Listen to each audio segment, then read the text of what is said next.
Hello my friends, I am back from Ukraine, back in Estonia, and we immediately continue with the Ukrainian frontline updates, war updates. Kerch Bridge, the bridge connecting mainland Russia to Crimea, was attacked yesterday. Let me zoom in for you, look at this line here. This line here exists only because of mercy of Ukraine, because Ukraine has had the capability to destroy, annihilate this bridge for a long time. They showed it with their last attack.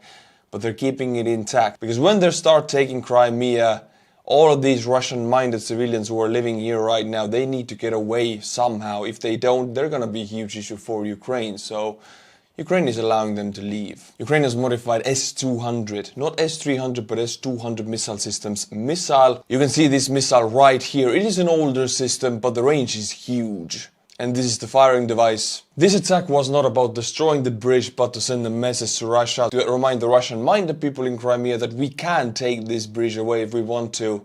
It is only a matter of time we do it, so you should leave. The closest point Ukraine could have fired this missile from is 300 kilometers from the bridge, but the S-200 having 400 kilometer range, it's not a problem. The problem is that Ukraine does not have that many of these missiles, actually very few. Here we can see Russian air defense being active, and they did shoot down, they did intercept the Ukrainian S-200. Again, it was a single missile, not to destroy the bridge, but to send the message that they can and they will if the time is right. Russia immediately closed the entire bridge, and that resulted in many kilometers long traffic jams on both sides. Defending such a huge object has proven to be very difficult for Russia. They weren't even capable to defend Sevastopol port, where most of their Black Sea Navy was situated. I mean, they need to train more dolphins. I will make a separate video about my third trip to Ukraine. We handed over about 14 pickup trucks and the night vision devices that you guys bought. 24 night vision devices to 5 different units, and you will see a separate video for it. I'm not gonna spoil much now, let's go on. Now let's go to Avdiivka. This element right here north from Avdiivka. Recently there was one of the biggest Russian frontal attacks that they have done. At the beginning months of war, these kind of attacks happened all the time. This attack I'm talking about right now, we have footage. 21 armored Russian pieces, tanks and BMPs. On this footage you can see the convoy driving like that over the field, and as you can see they're quite close to each other, not keeping the distance, full throttle driving. We can only see 3 here, but a bunch of them are following these first ones. Here is another angle of the same attack. As we can see, T-72 opening up here, BMPs and BTRs following, and troops are riding on top and behind, not inside, because if there are any mines here and troops inside of these BMPs, they will be knocked out cold, because these Russian armored personnel carriers and infantry fighting vehicles were not designed to withstand an anti-tank mine blast. A Bradley, for example, it will take the blast. It will be immobile, but the troops will survive. If you're driving in a Russian BTR, the only way to survive that blast is to be on top of the BTR. So this is what we're seeing on this footage also. 6 guys on top of this one, for example. If you didn't understand by now, then this attack failed. Ukrainian 110th Mechanized Brigade received these 21 armored vehicles and destroyed them all. At the end of this strong footage, we can see pictures one by one of at least 10 knocked out cold Russian BTRs, BMPs and T-72. What happened to the rest of them, we can only assume they went back, or Ukrainians just didn't take photos of them. But it is the biggest attack in months that I have seen. Nowadays what the Russians and the Ukrainians both use is about 3 to 4 vehicles, drive close to enemy positions, soldiers dismount and engage the enemy. On this photo right here you can see a cluster munition. You don't need to know much about it to already know how it works based on this photo. Why am I talking about this? Well, on the 11th and the 12th of July there will be a NATO summit in Vilnius. There is information that NATO will deploy about 1,000 troops to secure that summit. Biden will be taking part of it. Why is it connected? Because the biggest topics connected to Ukraine are the F-16s. Already announced, but can we make them faster? How many will be sent? Then Ukrainian accession into NATO. Some people are actually waiting for it. Well, I'm here to put cold water on this. I don't think any progress will be made with Ukrainian accession into NATO with this summit. Although I do wish, I completely agree that Ukraine should be in NATO. I don't see it being announced yet. But the third and the most important thing that I want to talk about right now are cluster munition. Joe Biden recently approved the sending of United States cluster munitions to Ukraine. People were against them for a long time, and the valid argument was that some of these munitions are very old. They have been standing in warehouses for a long time, so the dud rate, the rate of small explosives inside the bigger bomb that don't explode and will be left on the ground unexploded, the dot rate will be quite high, meaning civilians 10 years later, maybe 15 years later, can still step on these and lose their legs. This has been the case after the Korean War, in Vietnam, in Laos. We know exactly what happens after these munitions hit the ground. A lot of them will not explode. But in Ukraine this argument is not valid because the Russians have so heavily mined the frontal areas that if you hit it with a cluster munition, it cannot make it worse.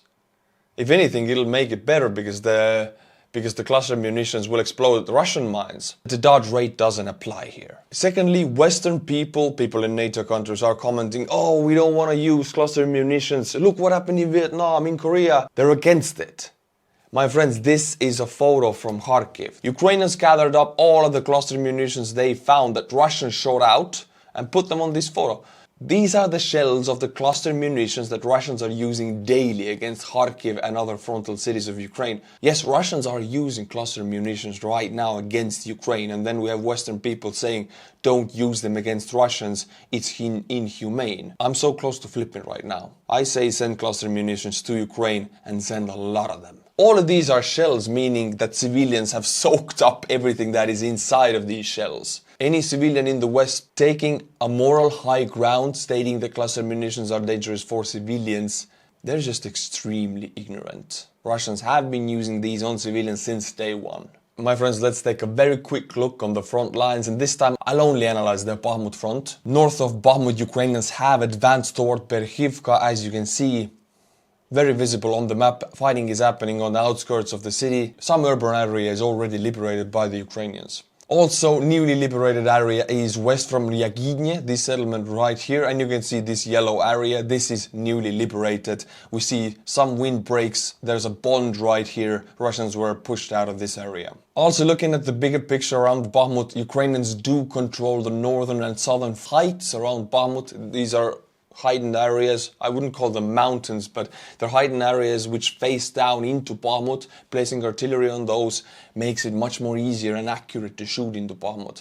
This is what the Ukrainians are doing, and Ukrainian commanders there report that Bakhmut is right now a mincing machine, and Ukrainians deliberately are not going to push into urbanized areas because they have Russians on the palm of their hands with just artillery. They're destroying them daily, and Russia keeps sending in troops to the kill box. Don't ask me why they do it. It's Russia. That's how they work. There have been rumors about Valery Gerasimov, the chief of staff of the Russian army and the previous leader of the special military operation of Russia in Ukraine. Why do I say previous? Because Putin sacked him. Putin removed him from the position of the leader of the special military operation. That is already the fourth time the special military operations commander has changed in 1.5 years, indicating extreme instability in the Russian command structure. Valery Zaluzhny has led the Ukrainian army the entire time. There is no change necessary because he is effective as hell. Putin cannot seem to find an effective loyalist. Other rumor was that Valery Gerasimov was dead, wounded. Well, the Russian Minister of Defense released a video of him, so these rumors are false.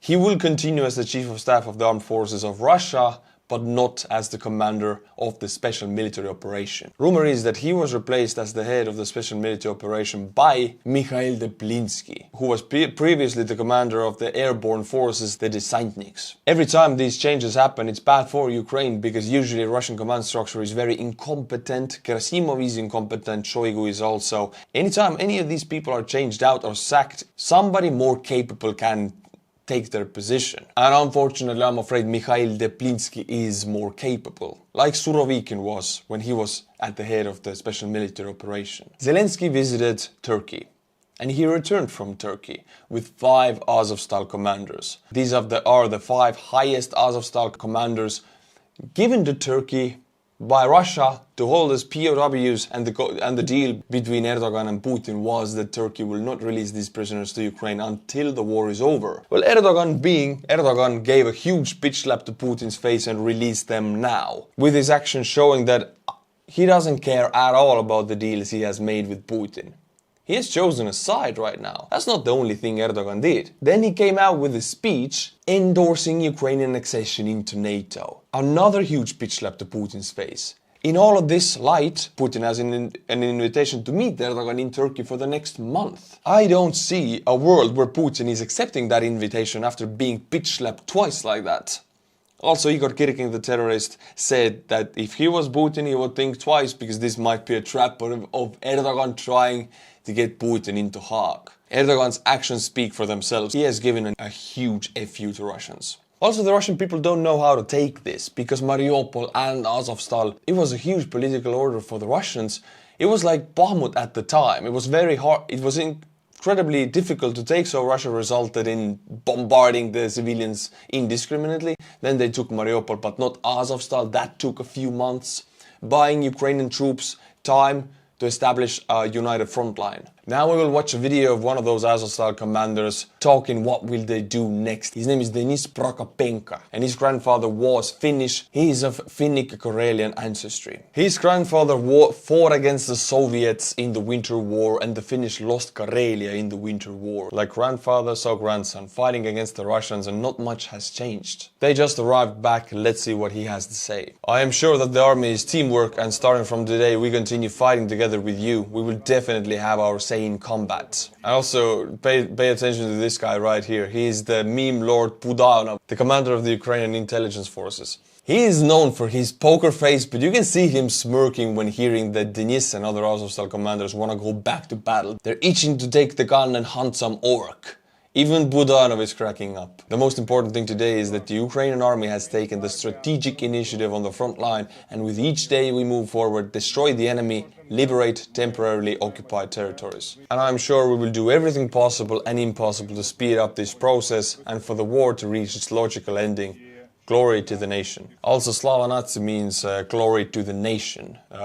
Some people in America or in the West might interpret this wrong. And before any interpretations are made in your head, just look it up in Google Translate. Reportedly, this is a video of Wagner's convoy entering Belarus. It's a very long convoy, and supposedly Wagnerites are finally moving into Belarus. But Russian media posted recently that Putin met with Prigozhin 5 days after the rebellion, and they were joined by 35 other Wagner commanders. If the meeting truly took place, then we can be sure one of the reasons Prigozhin is alive, because they made a deal. 110 million American dollars were returned to Prigozhin after they were found from Wagner headquarters. Cash inside a van was returned, and the fact that Prigozhin is not dead, you can be sure he has a deal with Putin. And his role in this war is not over. My friends, now let's very quickly go over the Russian losses of the past 24 hours.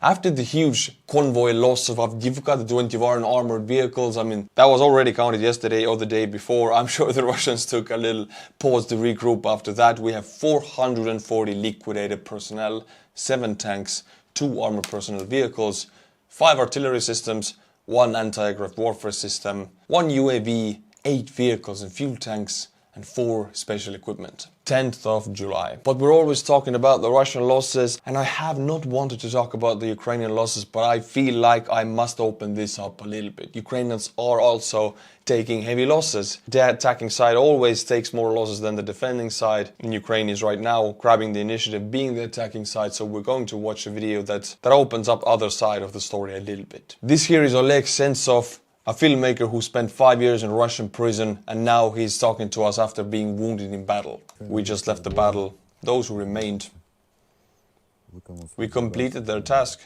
Took a very difficult, very important line, so that our counteroffensive could continue further. 3 fighters who remained in the ranks of the platoon were wounded, shrapnel wounds. There were close fights, grenades were thrown, and they were wounded. 1 is heavily wounded. I'm lying here waiting to be picked up. I seem to have a concussion, not heavy. I'll have some rest to recover. And again, back in action. Why am I telling you all of this? So that you know that we will still win this war. But just so you all know that the price we pay for it here. Glory to Ukraine. If you want to follow what I did in Ukraine, we had some weapons training from Special Forces unit. I cannot name you which Special Forces unit, but I can tell you they are the best of the best. They gave us weapons training, And it was incredibly amazing to see these people, to hear their stories and to shoot their weapons, their personal weapons, and to give trucks to them and night visions. All of these stories in my Instagram, which the link is in the description below. Now a completely different video of a man who leads by example. Volodymyr Zelensky visited Snake Island in the 15th day of war. Why is it connected? A few days ago I was in Ukraine talking to the very people who liberated Snake Island, and then the news came out that Zelensky was just there, and then they told us the story of how it happened, how they liberated the Snake Island. Wishing health to dear Ukrainians. Today we're on Zimnie, our Zimnie land. Zimnie is a snake, which did not submit to the occupiers like all of Ukraine, because we are the country of the brave. Today we paid our respect here to the Ukrainian heroes, all warriors who fought for the island and liberated it. This small piece of land, our Black Sea, is a proof that Ukraine will return every piece of its land. In this place of victory, I'd like to thank each of our warriors for these 500 days. Thank our armed forces, our National Guard, intelligence, border guards, security services, signalmen, our people. Thanking everyone for fighting for Ukraine.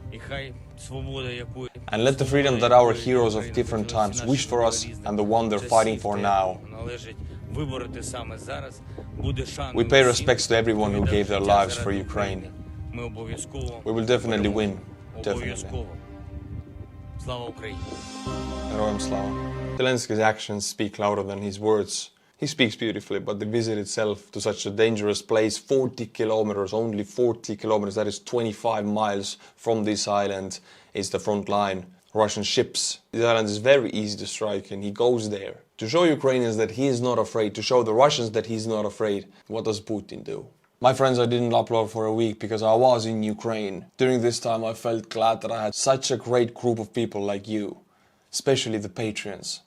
I feel the support, and I want to read you 5 new names. Ainslie Valker, Dod Martin, Luka Ramishvili. Am I correct? Is that a Georgian name? Jeremy Edvard Kuirus, Christopher Paden. Thank you to these 5 people, and if you want me to put your name and if you want to support the channel, Patreon link is in the description below. My friends, I will guide you to my Twitter account where 3 times a day you'll get the most important news in a very compact form about Russia-Ukrainian war. Also, check out my Instagram to keep an eye on what I'm doing in Ukraine, whose weapon am I shooting, and who got the night vision device that you guys bought. Everything is up there. I'll see you there. Until my next video, my friends. Slava Ukraini.